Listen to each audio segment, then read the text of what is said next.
Welcome back to another episode of the Hustle Nation podcast. Today, we've got a real treat. Mr. Cale Owen is in the house. Cale is CEO of Prestige Labs, Gym Launch, and gymowners.com. You may or may not know of Gym Launch, but after today, you will say, aha, I know where I know Cale from, and I know where I've heard Gym Launch from. Cale, welcome to the show. Awesome. Thanks for having me. My pleasure. I'm excited for our conversation today. As we were talking before the show, I came across you on LinkedIn serendipitously. And when I started to hear your content and your messaging, immediately knew you were someone I had to follow. And then it wasn't more than maybe a month or two later when I bought the $100 billion offers book by Alex Hormozi, and I made the connection with Gym Launch. But I really started to pay attention after that, obviously. Before we get into all that good stuff, tell us a little bit about who you are and your journey on how you got to where you are now. Yeah, for sure. I'll try to keep it pretty short, but some interesting things about me. So I have, from the age of like 8 to 23, all I focused on in life was really baseball. So anything that I did was all focused around how can I play more baseball? And my goal from 8 years old up until I just kept playing until my last day was to play at the highest level that I could in baseball. I was able to play high school, then college for 4 years, and then signed as free agent in the Phillies organization, played a year in the Phillies organization. So I was able to achieve a decent level of baseball, not as high as I wish I would have, but higher than, frankly, what I probably should have been able to do as a kid based on my physical attributes and basic skill sets. And I grew up really just in this whole mental mindset of everything that I'm going to try to do here is centered around one goal, which is trying to play professional baseball. And through that process, I moved around a lot. Family went through financial ups and downs through all of that. But for me, that one thing for me was I want to be the best baseball player that I can possibly be.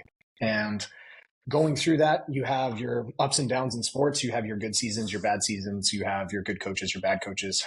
But one of the things that never stopped for me was my just intense focus on trying to be the best that I could possibly be. And to be real and frank with listeners and with you is that I really didn't have the genetic ability that should have been playing professional baseball. I really shouldn't have. I was always the smallest kid on the team. I wasn't incredibly fast. I was faster than average, but not incredibly fast when it comes to professional levels. Didn't really have any power, didn't have a great arm.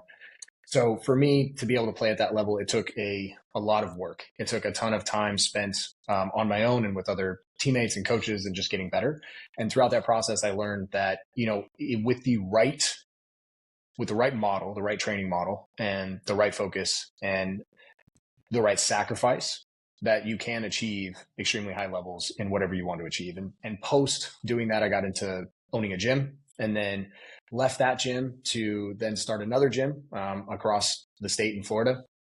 And that one was really the opening for me to get to where I am now, because we opened that gym in 2015, my wife and I, and we were really struggling for 2 years up until 2017. In early 2017, I was 8 weeks from shutting the doors of my gym, really struggling to get new members in, didn't really understand the business aspects of it to the degree that I should have. Saw an ad with Alex Hormozi and Gym Launch, did a little bit of research, signed up, and ended up blowing up our gym over the next 8 months, building a team, getting it to pretty much full capacity. And then from that point, a year later in 2018, I ended up joining Gym Launch as a salesperson. So just entry level, joined him as a salesperson, still had my gym.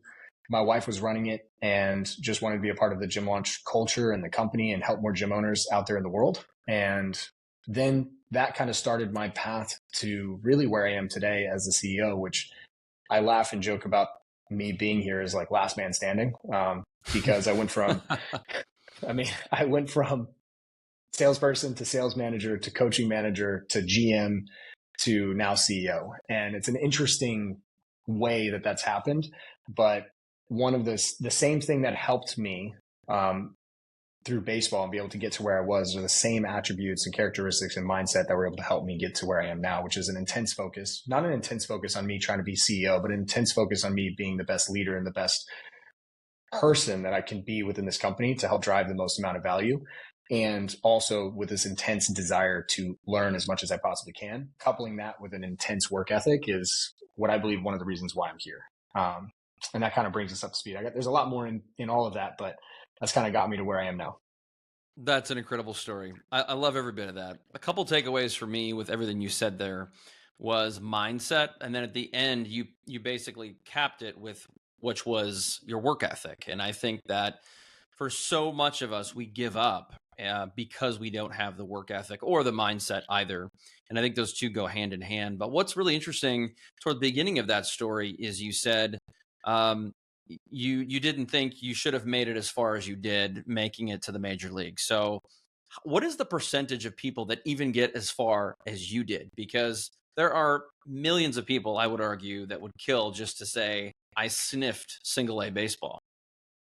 Yeah, I think it's less than 3% of, I think it's less than 1% of little leaguers make it. And I think it's less than 3% of high schoolers make it. I could be wrong, but it's somewhere in those, it's less than 3% of individuals ever play professional baseball with an affiliated professional team. So looking So back to this day, do you still feel like you shouldn't have been there? Like you just can't have a hard time imagining how you did that? yeah, even to this day, it became very apparent because when I signed up, I was 23 and I'm playing with these 17-year-olds from the Dominican or from Venezuela and stuff, and they have they have more talent, right, in one hand than I do my entire body, from speed, power, everything else.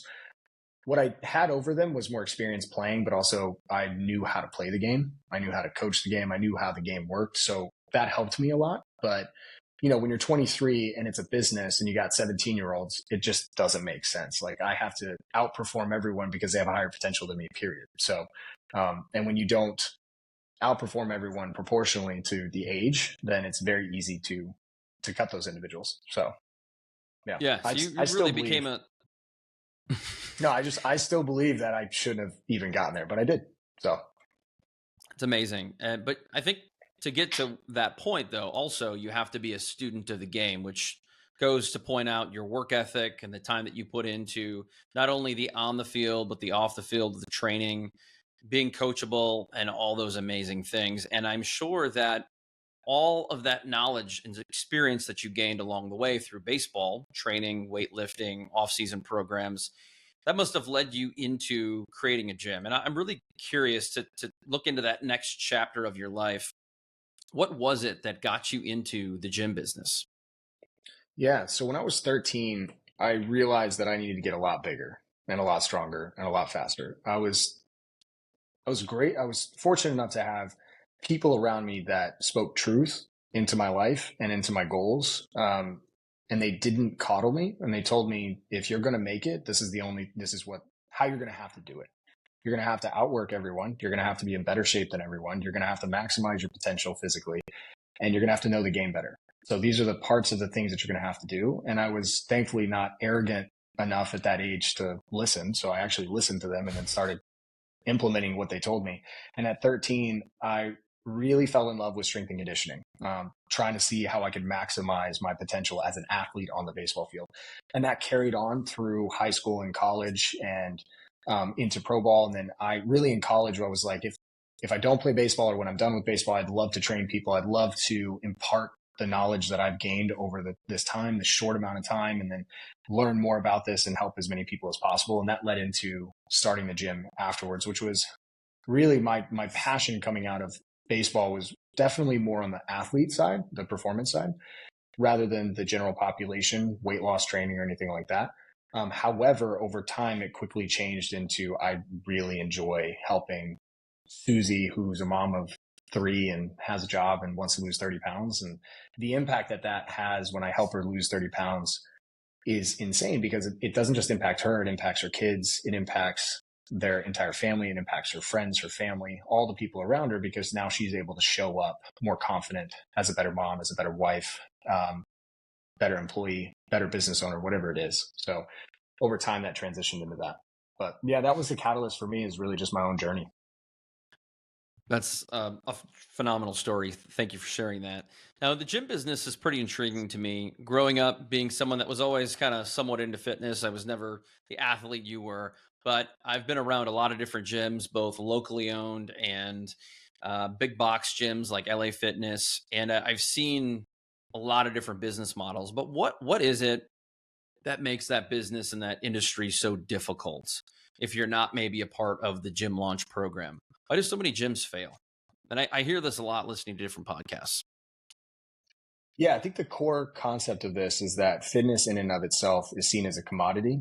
And to be real, like, let's be real, like, people don't really enjoy working out. It's uncomfortable.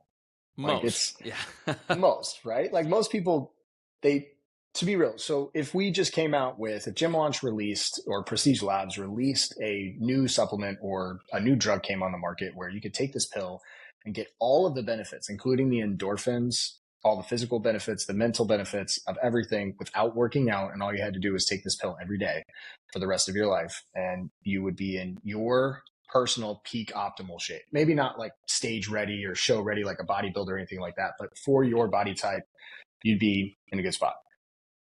I mean, gyms would shut down. There would be no gyms because Yeah. they take time. They're hard to do. People know they have to do it, but they don't enjoy it. It's uncomfortable. You get sore. You have to follow a nutrition plan. Everyone wants to eat as much as they can. So it is really, in my opinion, one of the hardest industries to run successfully. And there's thousands of gyms. I mean, in the United States alone in 2022, there were over 115,000 establishments Wow. between health clubs and studios and everything. And this paints a picture of like how hard it is in the industry. The average gym, according to the IRS in 2022, made $326,000 in revenue per year in that year. And their average profit margin was 11.2%, which means that they profited $36,000 in a year. And the average gym owner is working 50 to 60 hours per week. And they're either on the floor working with them, they're working with their teams, they're answering emails, calls, constantly thinking about their clients and trying to figure out what they can do, and they're barely scraping by. So I really think it's the culture that we have within it makes it a little bit harder. People really, it's not, even though people see fitness as important, it still is not something that's like, hey, this is really easy to do, sign me up all the time. There has to be a lot of skill sets. Like, you have to understand how to sell, you have to understand how to market, have to provide an exceptional product and stand out in today's market because there's a gym on every corner. Yeah. Is the popularity of the Pelotons and the subscription based fitness applications hurting gyms today? No, not at all. So the spike that we saw, which obviously you can definitely see the timing was perfect for Peloton and other at-home services, it was great during COVID. But then we predicted in 2021 that they would see a massive drop off and that gyms would come back. We predicted this back in, I think it was July or August of 2021. And we've seen a massive rebound. I mean, you can see it from the stock. You can see Peloton dropping. You can see Mirror dropping. You can see all of these different ones dropping because people, when they're working out, the average person still enjoys community. And then when people were cooped up and not able to go see their friends and hang out with people, this added to the kind of the rubber band effect of coming back, and foot traffic is higher. We're seeing foot traffic continue to increase on both the club side and the studio side. So, I mean, we don't see this slowing down. Granted, the fitness industry in and of itself from a revenue standpoint still hasn't rebounded to pre-COVID numbers, but it's well on pace to surpass that, I would say, by 2026, 2027. Interesting. I would have assumed now that more and more people are getting out with COVID being mostly in the rearview mirror. But let's transition more to gym launch. I'm curious. So your company goes in and they help businesses, gyms, resurrect themselves. What is it that the gym launch does to get from point A to B and B to C to help these gyms and clubs grow and be thriving again? The So what we do is we think about business for most gyms very simply is there's 5 core functions of a business. You've got lead generation, right? Every business has to be able to generate leads. And they have to be at a price that makes sense to continue to scale. Without leads, we're not going to be able to get new customers, whether that's referrals, paid leads, you're handing out flyers, which you should never do, or doing whatever you want in the community, right? Number 2, the second core function is lead nurture. This is the thing that most people forget about. I call it the blue collar business function. And that is because no one likes to do it. No one thinks they should do it, but it's one of the most important, especially for gyms and service businesses. Is cool. You can get a lot of leads, but if you don't nurture those leads and get them to show up, you'll never have any sales appointments. So you have no chance. And a lot of people, business owners, period, they lump those two together and they should be seen as separate functions, because getting leads takes a separate skill set than it does to actually get them to show up. And they're two totally different things. The third one is sales, right? We have to have the skill set and the ability to close people at rates that are able to offset our acquisition costs, give us a profit day one, and give us more money to pour back into marketing to continue to grow. And we have to do it at a percentage that allows us to stay sustainable and be able to keep growing. And then number 4 is fulfillment. We need to be able to fulfill on what we just sold people, right? And we need to be able to do it at scale. We can't just do it ones and twos, and we can't give one client something and another client something different. It has to be the same onboarding process, and it has to be exceptional for everyone. And then the last one is retention/ascension. We need to be able to keep people within our programs, our gyms. We need to keep them paying, and we need to be able to ascend lower paying clients into higher paying offers and services to make more money per client per month, so that we can increase not only the LTV, but the average revenue of a member per month. Now, I hear you say that, and that's all music to my ears. And it's so much more than just raising your prices to have greater margin. But when I zoom out and I say that's something that a salon and spa or a chiropractor or any other business down the road could probably implement most of those things. Is that fair? Yeah, it works with any really service-based business. And the way that we do it for gyms, the way that we actually help gyms is they come in and we do a year-long program with them. It's a coaching plus services program where we'll run ads for them. So we'll run their ads with their offers. We're finalizing done for you lead nurture for them, so they don't even have to touch the leads. We can work the leads for them. Then there's sales. So we teach them how to sell. We teach them the words to say. We teach them the choreography behind it. We teach them how much they should be selling for, their price points, everything else. That's just on their front end offer. Then we teach them how to fulfill on that front end offer. And then after that, and then we teach them how to retain their clients, the best practices around that to decrease churn by 50%, which is our average for our clients. And then on the backside of that, we also offer a whole lot of other things like leadership training. We teach them about their numbers, their finances, how to understand leadership, how to basically find people, hire them, onboard them, and then retain them, what they should be paying them, et cetera. So the best way to kind of describe what we do here at Gym Launch is it is a white labeled franchise. And so they are able to keep their own brand, have their own autonomy, but we give them all of the and more support and services and training that a franchise would give someone. That's crazy, because as someone who's been in the marketing industry for over 20 years, I've found that there are many businesses that are close to being able to get to that level of success they want. However, if you just start running Facebook and Instagram ads, they have a problem with the organization and implementation part that you discussed that's so important. Is, anybody can run ads and all of a sudden see this business come in, but if you're not taking care of the customer and helping on the implementation side, you're going to lose that customer, and that's going to turn into a negative review, negative word of mouth. And it just feels like what was good is now kind of money not well spent. And so where do you feel like a lot of these businesses are going wrong? If you could just find one thing and say, look, this would be the area you should start with, what is that? It's at the beginning of it, lead generation. I think what we found that the average gym owner just doesn't spend money running ads, and it's still the cheapest cost per eyeball out there. It starts there. And then, as you know, running a business, anyone listening to this, cool, we fix one thing, but then the next thing becomes the next bottleneck. So great, we got a lot of leads, but no one's showing. So now lead nurture is the bottleneck. Great, we fixed that, but now sales, we need to increase sales. We're getting more people to show, but we're not increasing our sales percentage. Cool, we do that. And then we sell more people. Great. We've got our acquisition channels in place, but then now our fulfillment and our onboarding process and retention isn't good. So now we're selling all these people, but they're all just leaving the next month. So now we need to increase that. And then it's back again, right? It just is this vicious, beautiful cycle of owning a business, right? That has to happen as you begin to build and grow. And then you start throwing in, as you scale, you start throwing in people into the mix, new employees, new positions, new roles, all that stuff. And that just adds more to it. I love it. You're a bit of a marketing agency and a consultancy, leadership development, all wrapped into one. That's a beautiful business. What I'd love to do is switch gears to fitness a little bit. It's something that's near and dear to my heart for a lot of reasons. And obviously, I pay a lot of attention to um, Brad Lee, Gary Brecka, Alex Ramosi, and want to do the best I can to be healthy, to feel good, to keep my mind sharp. And I believe that, what I eat and working out is a big part of that. And so, since you're someone who's kind of been in this industry for a long time, where is a great place to start if you want to really focus on your fitness journey and your health journey? Who are we talking to here? Are we talking to someone that's lifted before or never before? Let's talk about the average entrepreneur. And as you can imagine, the average entrepreneur maybe at best works out sporadically. Yeah. If you have the money, so I'm a big believer in you should buy back time, right?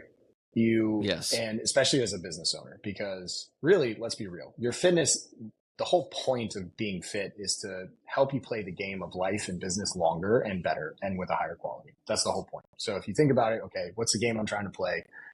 And what's the rules of the game? Well, my big whole game is how can I continue to play this or as many games as possible the rest of my life through business, entrepreneurship, my family, etc. And how can I extend that? Well, rules of that mean I have to live a healthier lifestyle. I need to exercise. I need to eat right. I need to sleep, and I need to take care of myself. Okay, that's part of the rules there. Well, in order to do that, for most people, if you don't know something, think about it from the standpoint of if I'm an entrepreneur, I'm a CEO, and I want to learn a new skill set and I want to get better at something that I know is really important to me helping the business. Well, I got two options. I can go spend hours and hours on my own trying to find the right information, consume it, learn it, then test it and try it myself. And that could take days, weeks, months, years. Or I could go find experts that have already done it and I could learn from them and just pay with my hard-earned money to decrease the amount of time it takes to learn that new skill set. So my suggestion for most entrepreneurs, if you want to get fit, is hire an exceptional trainer. It doesn't have to be personal training. It could be group fitness. It could be semi-private, but find an exceptional gym that has a track record of doing what they say they're going to do for you. They have tons of testimonials. They have tons of social proof, and they have an exceptional experience. Regardless of the price, you get what you pay for. My suggestion, if you do not have any experience, do that. If you are just starting out and you're someone that has never lifted before, don't really exercise at all, my suggestion would be just get out and walk every day. Just walk. Don't do anything else. Just walk. And then as you get used to that over a month or two, then cool. Now let's think about hiring a trainer or following a program, something like that.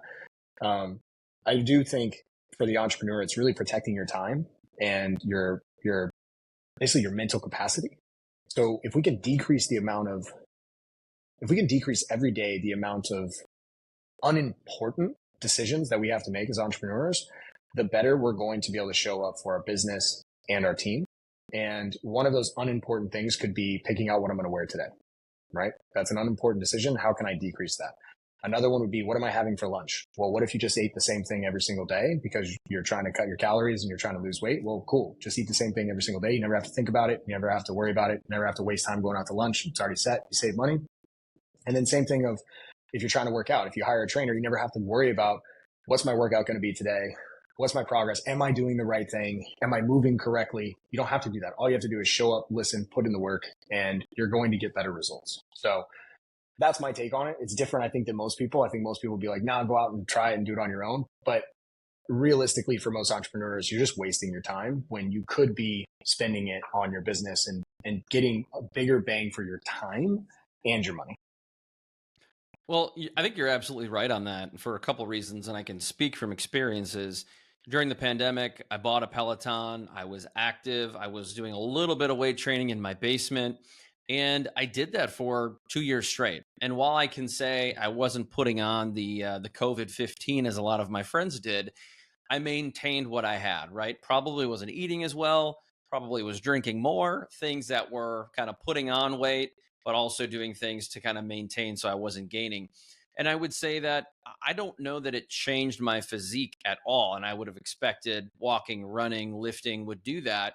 And I think you can, by not doing the correct things or the things that are correct for your body type, you can feel like you're just spinning in a hamster wheel. And that's really for me a big thing. And I will say, all the reasons you mentioned are valid, but I think one of the reasons I want to work out is because I want to feel confident. I want to look better, and I know when I look better, I feel better, and when I feel better, I have more confidence. Especially if you're in any kind of a sales role, I think the way you look and the way you feel presents itself in sometimes how much income you bring home. And I just think that how you look and feel is so important, and I don't mean what other people think of you. I think what you think of yourself, because when you know you're bringing your best self to work every day or home to your family, that level of confidence pays dividends in a lot of different ways. And I'm just curious how much of that you see from your clients, or how much of that is even a selling point in the gym world today. Yeah, I mean, we tell our clients that, well, think about it this way, right? We tell our clients basically, you wouldn't go to someone for financial advice who's a financial advisor who's poor, right? You're Right. not going to do that. Just like you can't be out of shape and be selling transformation programs like weight loss programs. Like you can't. Like what? I mean, you can, but let's be real.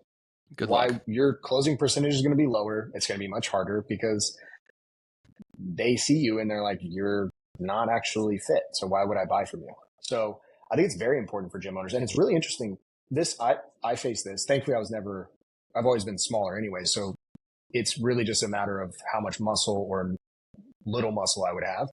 So I've never been overweight, but most gym owners struggle with actually working out because they get it just engrossed with their business. And you think about a massage therapist, right? Massage therapist is doing massages all day. They don't want to go home and give their husband or wife a massage. Like that's the last thing they want to do because it's Right. work to them.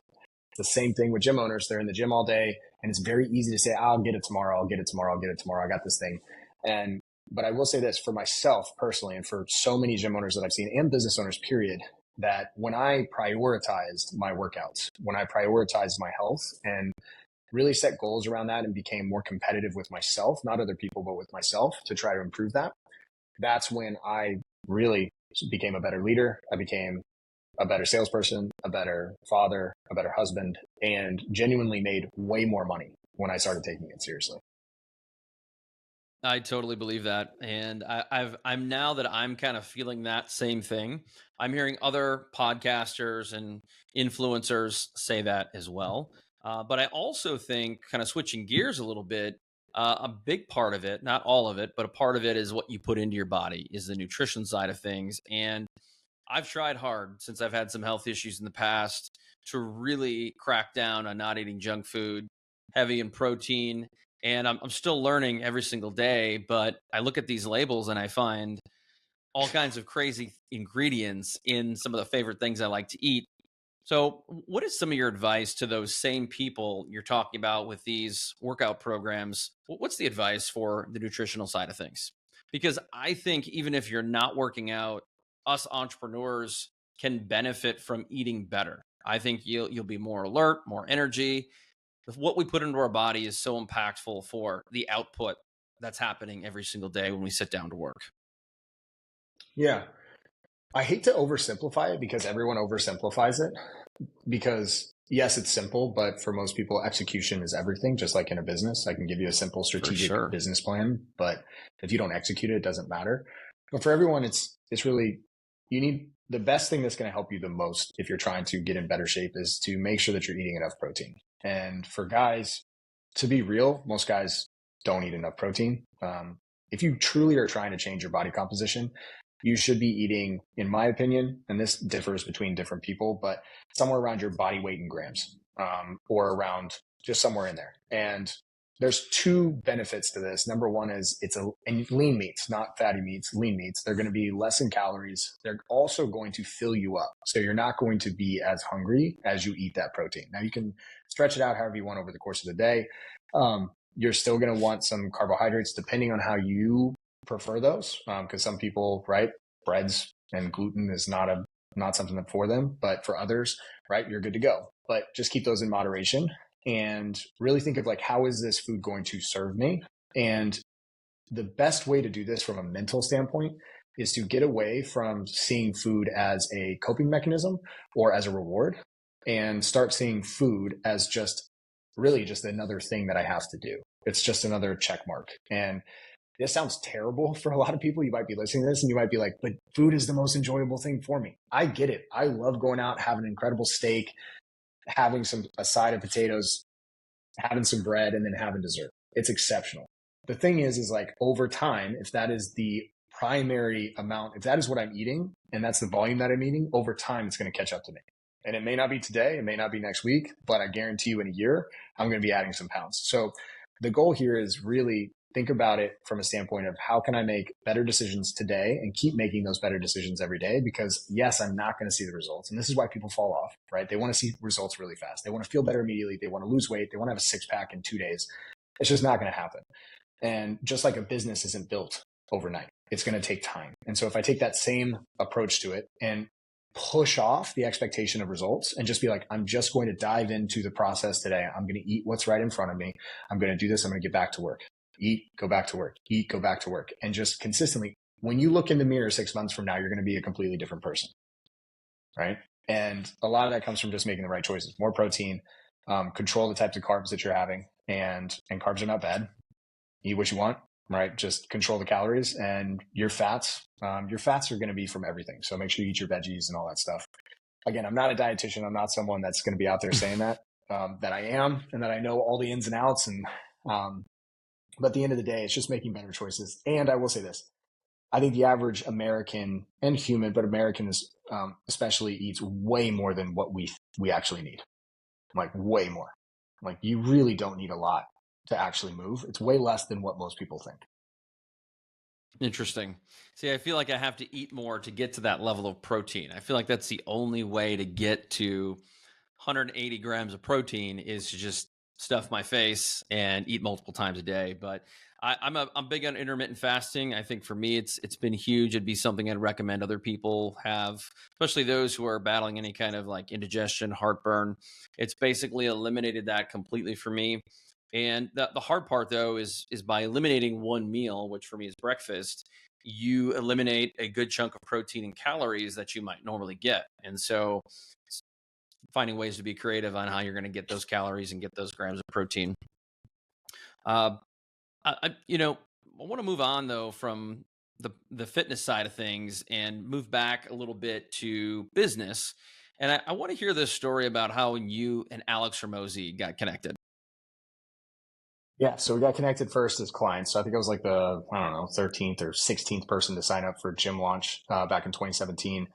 And then signed up for the next level program after that, really, I think just like a month later. And we connected first that way. And then I went to the very first mastermind meeting a couple months later, got to meet in person.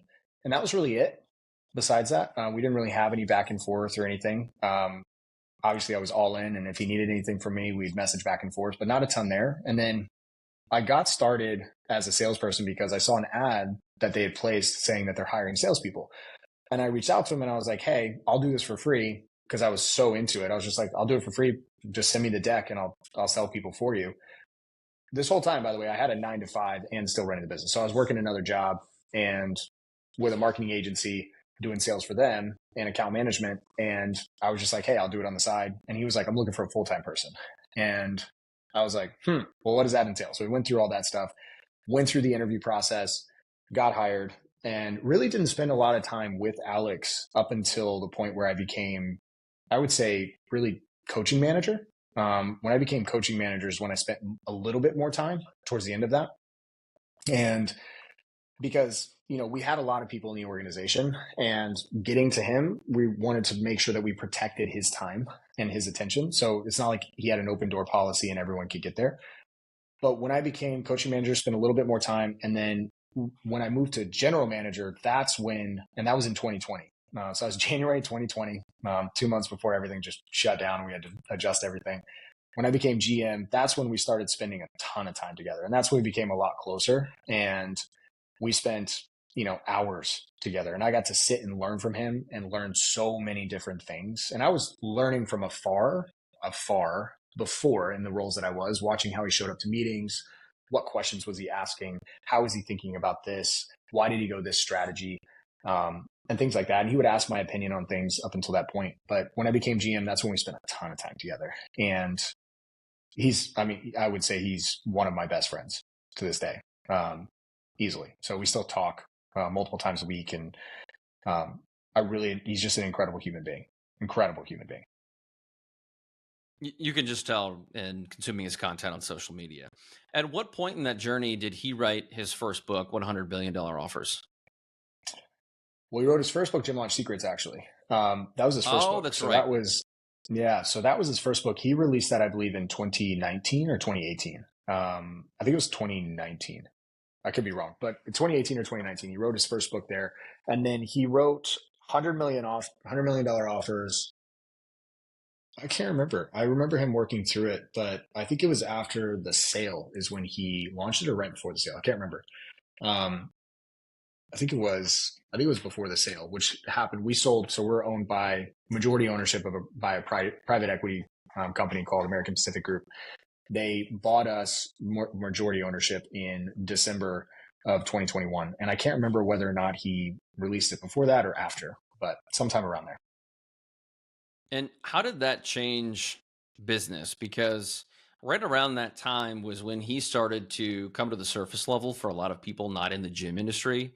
And I mean, I had seen him a little bit here and there, saw some content, and it really wasn't maybe until about, it feels like 2 years ago, where he kind of went viral on social media and became so much more than just the gym launch guy, the buff gym Yeah, launch guy. yeah, and that was, I think, it's really important for, I think, anyone to understand that that was a very strategic, calculated move that he did over time. And he was able to do that because of multiple things. One is he's ridiculously smart. And yes, you see his content and all this stuff, but that's just the tip of the iceberg. The guy is genuinely a genius when it comes to business and understanding, influence, all these things. He's that way because he's genetically gifted, very smart naturally, but he also works harder than really anyone I know when it comes to gaining new knowledge and learning new things and testing.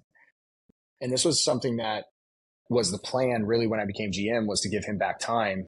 And with the idea of us selling, that was the whole goal, is to be able to get him out of marketing, get him out of, be away from being the face of the company, and be able to run the companies without him and Layla having to be involved on the day to day, which we were able to do really all of 2021. They worked as kind of an advisory role in a sense. They were the executive team, and we would meet on a weekly basis, my wife and I. And my wife also works in business. She's the VP of ops. And we would meet with them and go over, what are we doing? We would bring our stuff to them, and, we bounce ideas back, but we were the ones doing the day to day.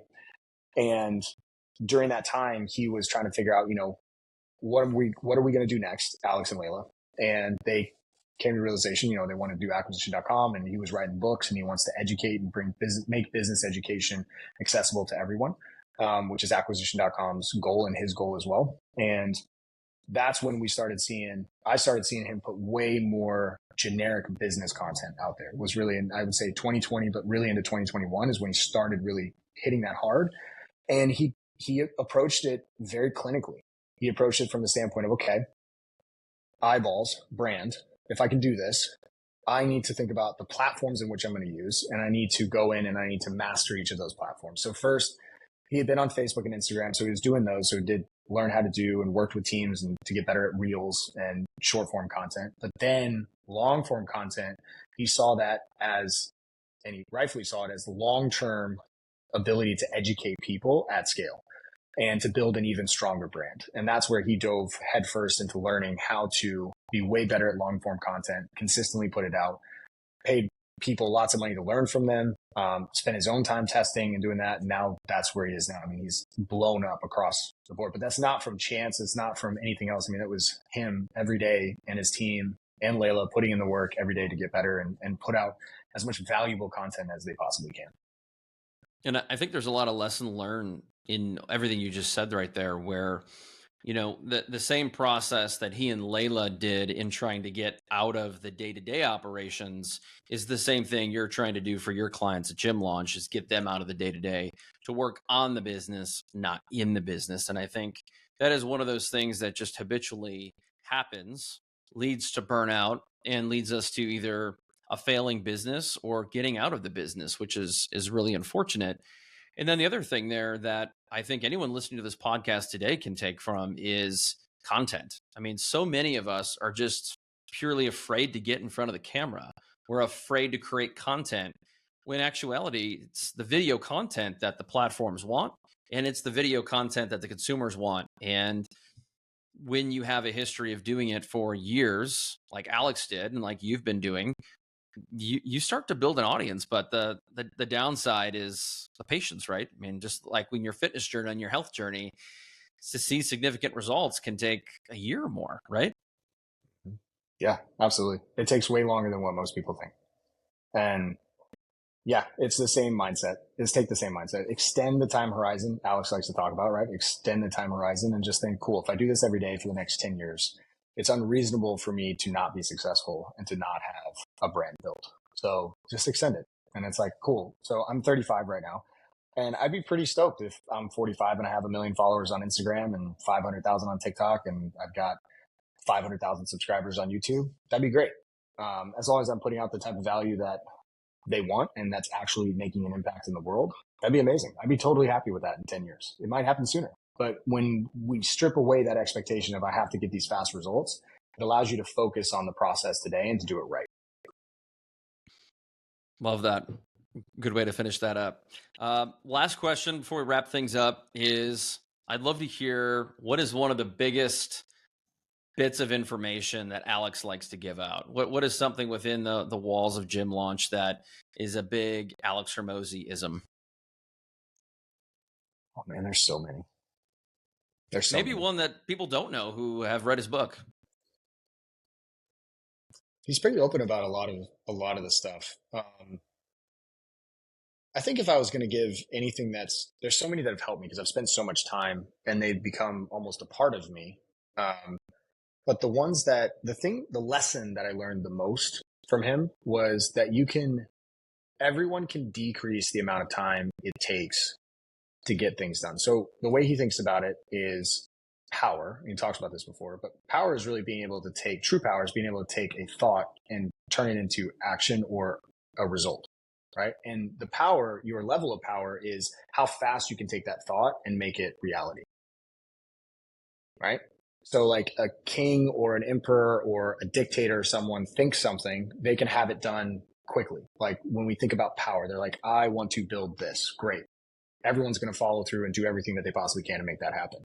Well, in our own little worlds, if we want to build power, and that is not in a negative context, we mean it in a positive context of influence and being able to create reality or new reality for yourself, your family, your clients, whatever it is how quickly can you take a thought and put it into action and make it reality? And that is acting with speed. That is having the skill set of being able to influence people.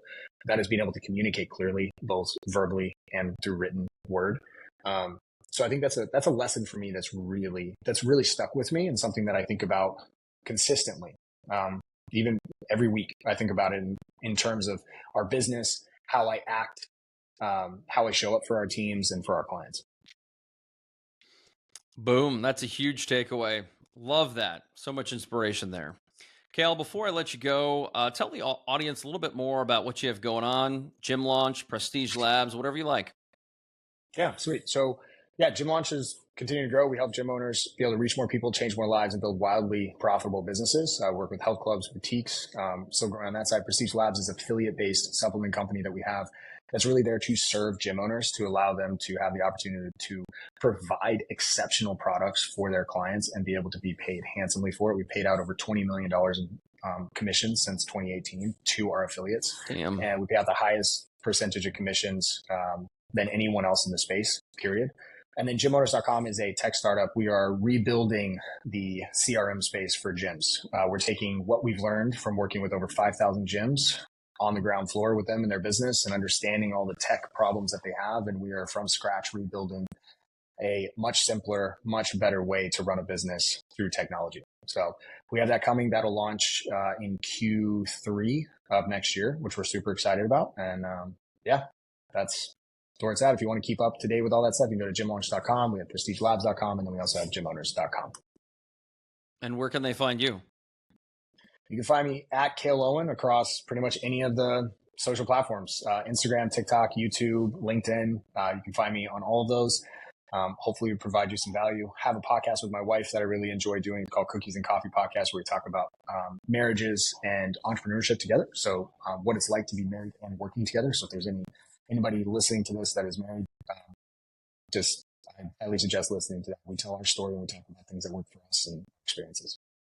I don't even think I knew you had a podcast. That must be all the content. The micro content I see must come from the podcast. Yeah, Love that's it. Okay. No. Very cool. Cal, thank you so much for being on the show today. For all the listeners out there, thank you for the downloads. Thank you for your ears. Until next time, peace.